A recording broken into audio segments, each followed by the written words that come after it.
Эй, в чем дело? Нет, ни в чем. Вы прекрасны. Возможно, вы слышали, что все состоит из материи, и это правда. Вы, футбольные мячи, айпады, даже ваш пушистый питомец, все сделано из материи. Но что же такое материя? Научный ответ. Материя — это все, что имеет вес и занимает пространство. Ты ведь уже знаешь о весе, верно? Это то, что описывает, насколько тяжелое это вещество. Например, в кабинете врача первое, что они делают, это ставят вас на весы, чтобы измерить, сколько вы весите. Вся материя имеет объем. Она просто заполняет область, в которой она находится. Например, когда вы наливаете воду в стакан, объем воды принимает форму стакана. Таким образом, вся материя имеет объем и вес. Но, конечно, все они выглядят не одинаково. Но это потому, что материя приходит в различных формах и в состояниях. Жидкость — это состояние материи, с которым, я уверена, вы знакомы. Если вы когда-нибудь наливали себе напиток, пытаясь смотреть телевизор, вы, возможно, заметили, что жидкость занимает место. Оно заполняется, и вы разливаете жидкость прямо на ковер. Простите. Вода имеет вес. Если вы носите бутылку с водой, когда вы пьете из него, она становится легче, потому что объем воды уменьшается.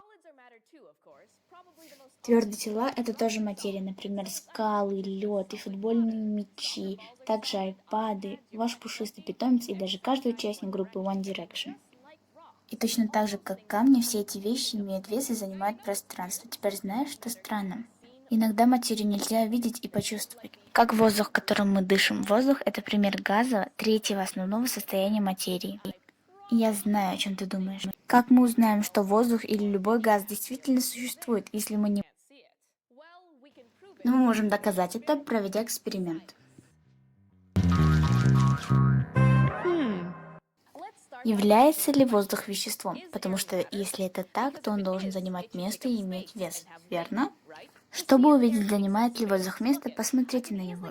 Я легко могу отпустить пустой шарик в эту коробку, но полный туда не поместится, потому что воздух, который заполняет пространство внутри воздушного шара, больше, чем пространство внутри коробки. Имеет ли воздух вес? Возьмите два пустых шарика и приклейте их скотчем к концам метровой палочки. Затем мы повесим измерительную палочку на веревку, чтобы она идеально балансировала. А тут конец с полным шаром тонет. Он весит больше, чем пустой шар, потому что воздух придает ему дополнительный вес.